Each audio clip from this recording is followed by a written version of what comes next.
Assalamualaikum warahmatullahi wabarakatuh. Selamat pagi anak-anak, bagaimana kabarnya? Waalaikumsalam warahmatullahi wabarakatuh. Baik, Pak. Oke, sebelum kita mulai pelajaran hari ini, baiknya saudara kita mungkin doa dan pembelajaran dapat berjalan dengan baik. Mungkin Mbak silakan mau memimpin doa. Baik, sebelum memulai pembelajaran pada hari ini, mari kita berdoa menurut aturan dan kepercayaan masing-masing, berdoa dengan cukup. Baik, terima kasih Mbak silakan sudah memimpin doa. Sebelum kita mulai pembelajaran, saya ingin kalian scan kode barcode untuk presentasi di sini. Silakan scan terlebih dahulu.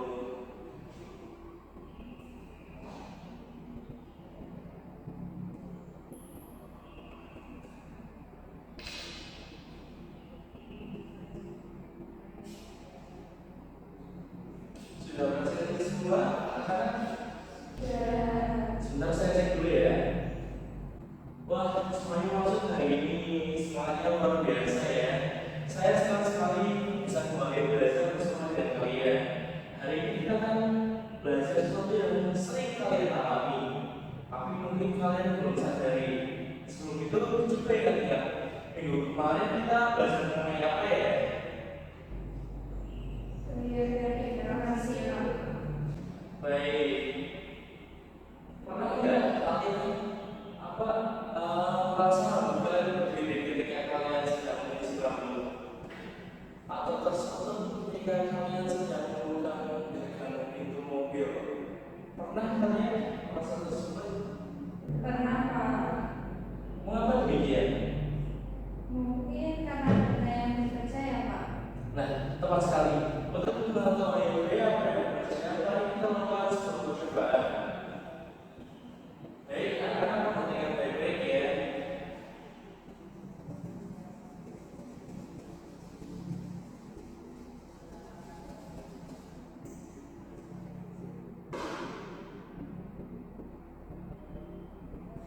Ketika saya membosokkan botol plastik ke rambut saya dan saya tempelkan kepada kotak kertas, apa yang terjadi? Seperti ada magnetnya, ya, Pak. Iya, kertasnya menempel ke botol plastik kan? Ya, Pak. Baik, memang kelihatannya memang seperti magnet, tapi bukan kayak magnet.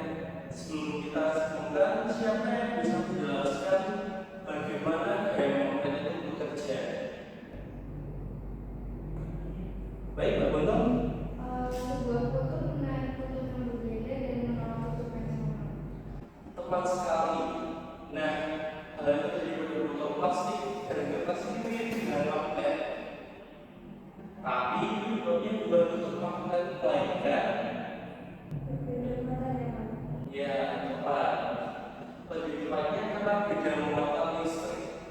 Jadi saat botol ditusuk ke rambut atau kain, muatan negatif berpindah ke botol dan botol menjadi muatan negatif. Kertas yang semuanya itu adalah tertarik ke botol karena muatan negatif pada botol menimbulkan gaya tarik menarik. Muatan positif yang ada di dalam kertas. Oke, sebelumnya kalian pernah belajar tentang konduktor isolator kan?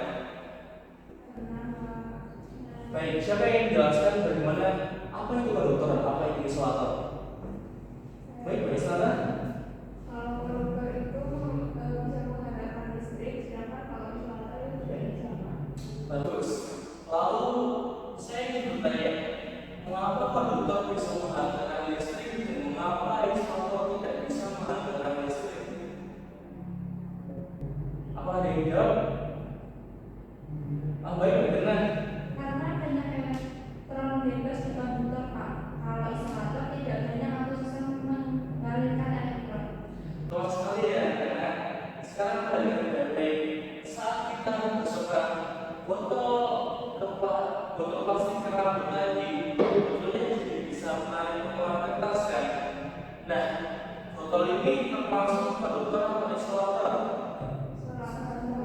Nah, benar sekali. Pastikan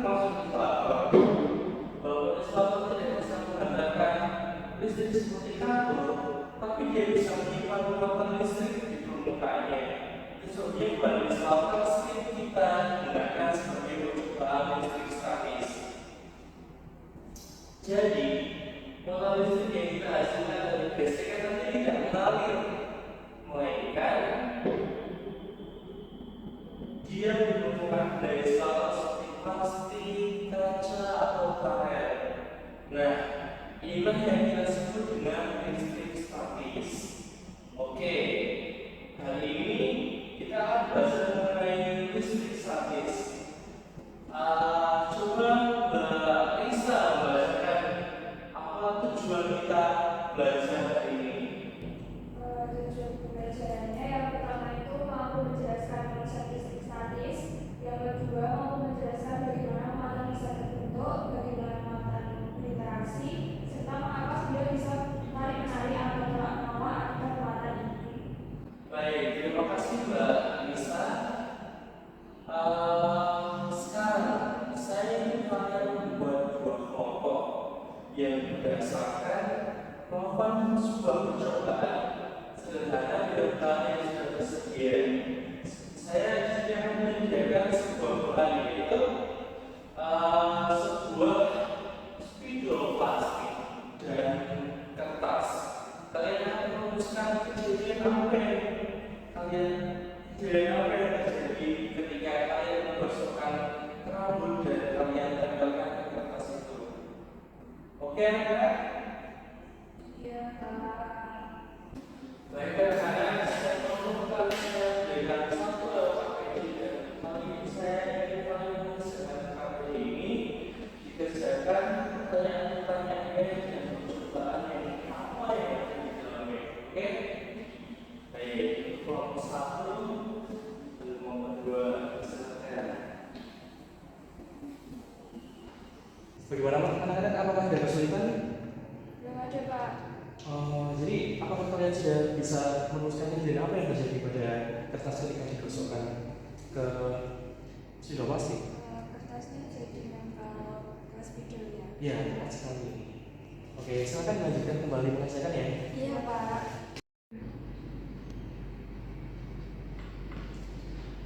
Baik, kelompok 2, apakah ada kesulitan? Ini nggak bisa nempel di spidol ya? Oh iya, kamu pakai dulu di saya. Sini saya pakai rambut saya.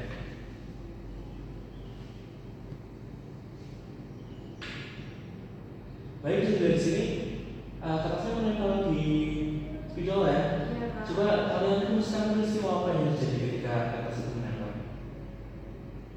Ada beda muatan, Pak. Ya, tepat sekali. Jadi prosesnya bagaimana? Jadi itu, Pak, spidol kan tadi digosok ke rambut, terus muatannya itu muatan elektriknya itu jadi pindah ke spidol, terus kertas yang netral itu terkali ke spidol karena muatan negatif di spidol yang menimbulkan tetesan. Nah, tepat sekali. Lalu apa hubungannya konduktor dan isolator dengan proses ini? Spidolnya itu isolator, Pak, jadi dia cuma bisa menyimpan muatan, tidak bisa menghantarkan muatan seperti konduktor. Nah, baik, tepat sekali anak-anak. Silakan lanjutkan mengerjakan kalian lagi ya. Iya, Pak, terima kasih. Baik. Baik, anak-anak, karena waktunya sudah habis, saya ingin perwakilan dari kelompok 1 dan kelompok 2 untuk mempresentasikan hasil diskusi kalian mengenai demonstrasi yang saya lakukan dan percobaan yang kalian lakukan, dan apa hasil yang kalian dapatkan dari percobaan tersebut. Baik, silakan untuk yang pertama kelompok 1 sampai maju di depan. Baik, silakan Mbak Lisa.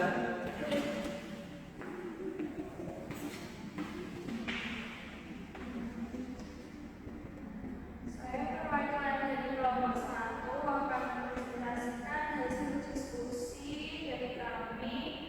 Yang pertama itu menjawab pertanyaan nomor 1. Apa yang terjadi pada potongan kertas ketika didekatkan ke sisi yang telah digosok? Jawabannya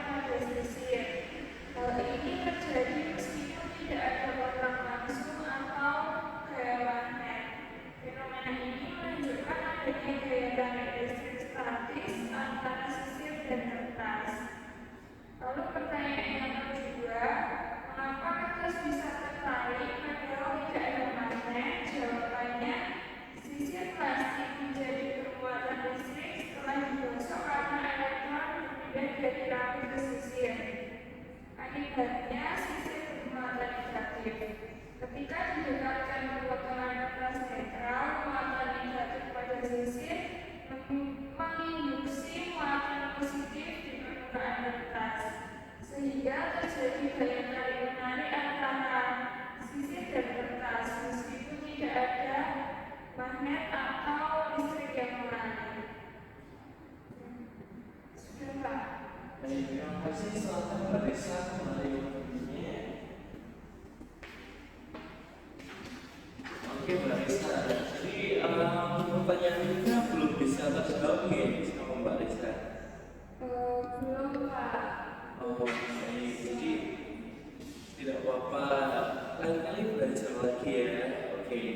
Ini ada sedikit bintang untuk kelompok 1. Semuanya tepuk tangan kelompok 1. Baik, kelompok 2 apakah sudah bisa menjawab pertanyaan ketiga? Sudah Pak. Silakan maju kelompok 2.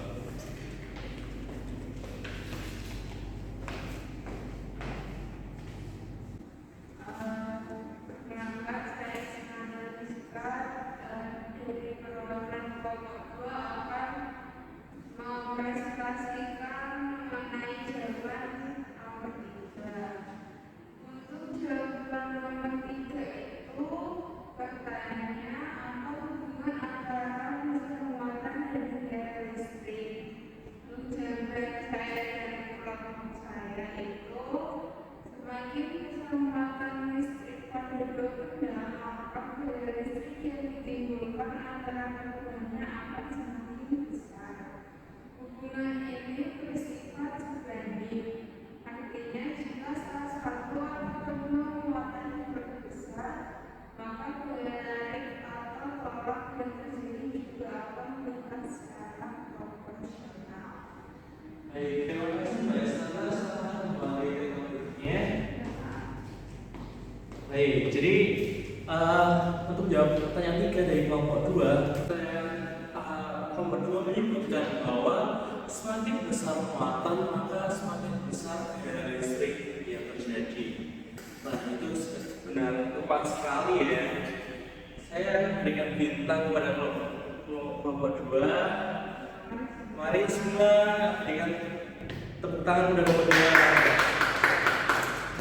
Baik anak-anak, setelah kita melakukan percobaan dan kalian sudah mempresentasikan hasil diskusi kalian, siapa di antara kalian yang ingin mempresentasikan bagaimana kesimpulan dari percobaan ini? Siapa? Oke, baik Mbak Guntur. Jadi listrik statis itu merupakan gejala kelistrikan yang terjadi karena adanya muatan listrik yang diam atau tidak bergerak, dan biasanya dihasilkan melalui gesekan antara dua benda. Muatan listrik itu terdiri dari dua jenis, yaitu positif dan negatif. Jadi ketika dua benda bermuatan listrik berdekatan akan timbul gaya interaksi, yaitu berupa tarik menarik maupun tolak menolak. Nah, interaksi ini disebut sebagai gaya listrik. Tepat sekali Mbak Guntur. Semuanya berikan tepuk tangan kepada Mbak Guntur. Saya punya sedikit hadiah buat Mbak Guntur. Silahkan terima. Oke. Baik anak-anak, kesimpulannya Mbak Guntur itu sebagai contoh penting dalam peristiwa listrik statis kan? Iya. Oke, baik. Di sini saya ingin memberikan satu contoh lain. Jadi ketika seorang anak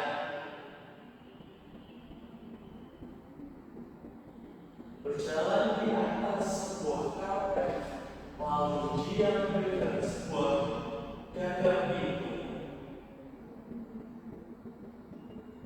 Kenapa dia bisa terserang listrik? Apakah dia bisa menjawab? Karena listrik statis juga ya Pak. Nah, tepat sekali. Coba lagi pikirkan.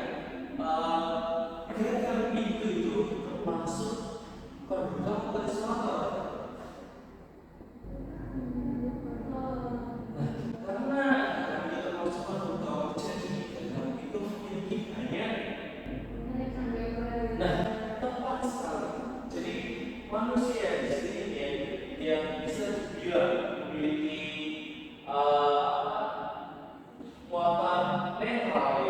plus dan minus, ketika dia berjalan di atas sebuah karpet, muatannya berubah jadi apa? Berpindah kan? Muatannya berpindah dari muatan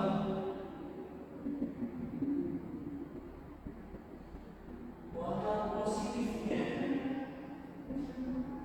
muatan tetap berada di manusia itu, sedangkan muatan negatifnya berpindah ke karpet.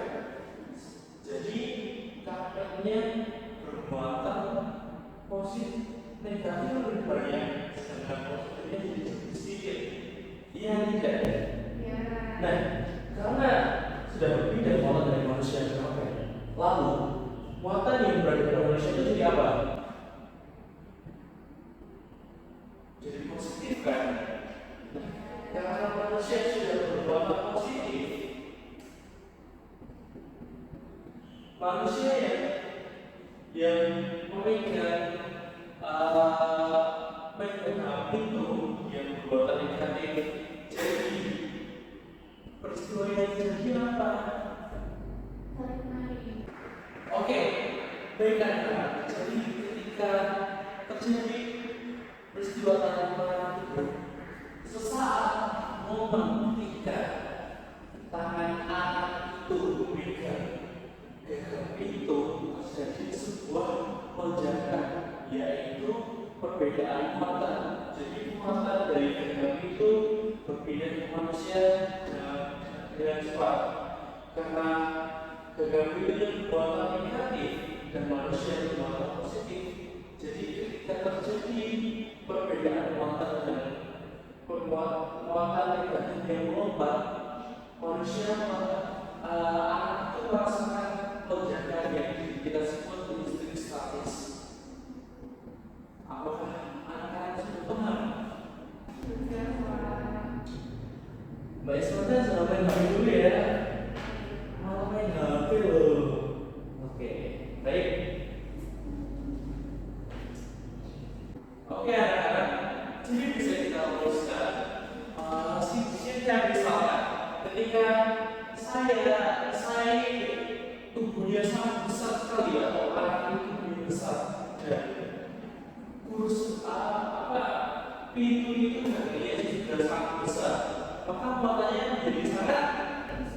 Nah, karena muatannya sangat besar, apa yang terjadi ketika muatannya sangat besar?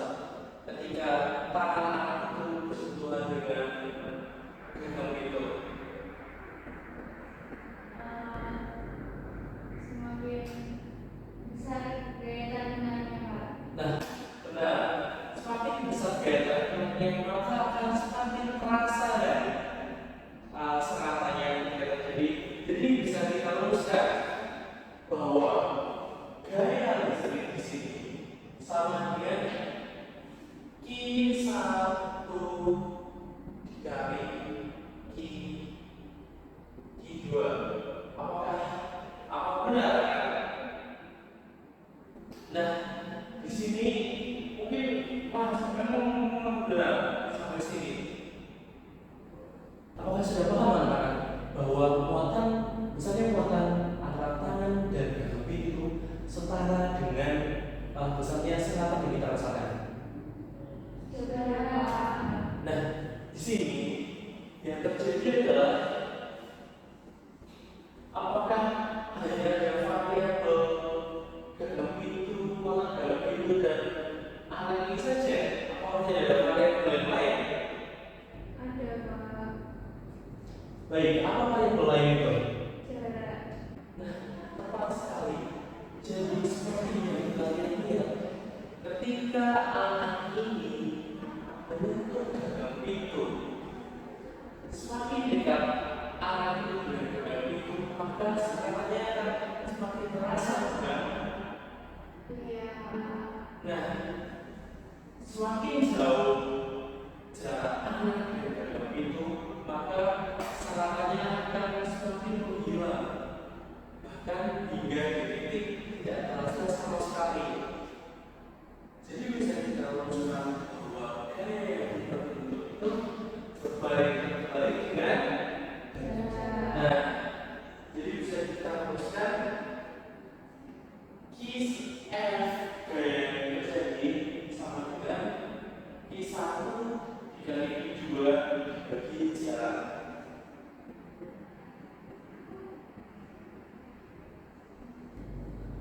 Baik anak-anak, apakah sampai di sini ada pertanyaan? Saya Pak ada. Baik, Mbak Lisa. Itu tadi kok airnya bisa keluar dari mana, Pak? Pertanyaan yang bagus sekali. Jadi di sini saya akan menjelaskan tentang bagaimana kita bisa mendapatkan air water ya, kan? Oke, anak-anak. Kenapa di sini air kita water kan? Karena muatan yang ada di sini ada berapa? Ada dua. Jadi bergantung sangat bergantung dengan kedua muatan tersebut. Jadi kita memperhatikan. Jadi di sini kita bisa alihkan jika karena K adalah konstanta berubah menjadi matematis. Baik anak-anak, apakah kalian sudah paham? Sudah.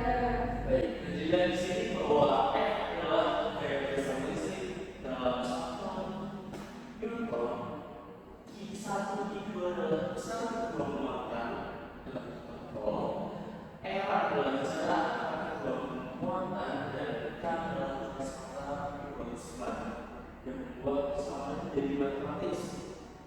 Jadi setelah kalian memahami di sini saya ingin kalian mengerjakan sebuah tugas yaitu 3 pertanyaan berikut dan kalian kumpulkan kehidupan ketika dalam pelajaran saya yaitu pelajaran fisika. Maaf, Mbak Putri, jangan mainan HP dulu ya, diperhatikan dulu, oke? Oke, baik anak-anak, setelah kalian memahami materi pembelajaran kita hari ini, materi pembelajaran kita tentunya adalah listrik dinamis. Semoga kalian bisa menerapkan pembelajaran kita hari ini di kehidupan sehari-hari dengan baik. Oke, siapa dari antara kalian yang ingin membuat kesimpulan dari pembelajaran kita hari ini? Baik, Pak Bono, silakan.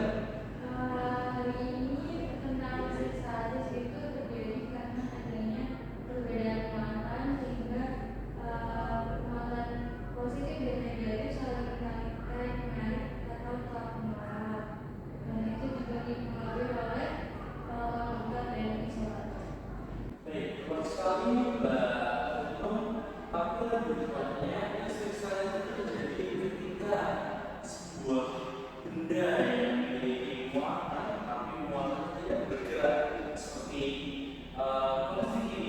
plastik ini dan bahan-bahan lain yang tidak memiliki sumber muatan seperti baterai, seperti sumber listrik dan lain-lain itu bisa menggerakkan